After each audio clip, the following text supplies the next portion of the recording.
При въезде в Магаз у поста ДПС сотрудники ГАИ останавливают всех водителей. Это не значит, что каждый из них нарушает. Автолюбителям передают буклеты. В них подробно рассказывается о необходимости использования ремней безопасности и обязательном применении детских кресел.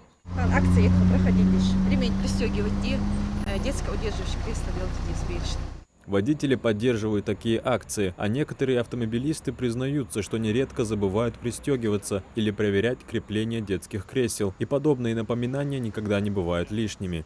Нужно, конечно, очень ответственно относиться к этому. И мы почему-то думаем, что с нами ничего не может произойти. Но за последнее время мы знаем, сколько случаев несчастных, да, когда просто непристегнутый ребенок может и удариться, да, головой, и сколько вот таких моментов. Поэтому, конечно же, мы должны очень трепетно относиться к своим детям, и не только к своим, но и, конечно же, да, кто находится в других машинах, поэтому и, соответственно, пешеходы, конечно. Первостепенная важность – это у меня 2 детей, оба ездили с детскими креслами до 8 лет, младший до сих пор ездит.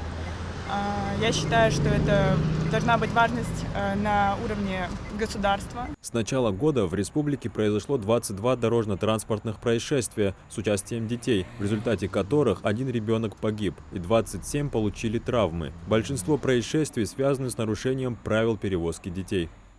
Так как, к сожалению, у нас родители, несмотря на обязательности и высокие штрафы, все равно игнорируют требования перевозки детей, считают, что перевозить детей более удобно и безопасно на руках или на коленях. К сожалению, это ошибочное заблуждение.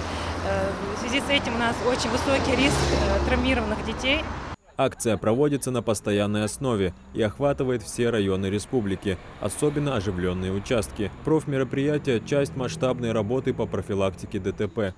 Адам Гуражев, Султан Магушков, Магаз 24.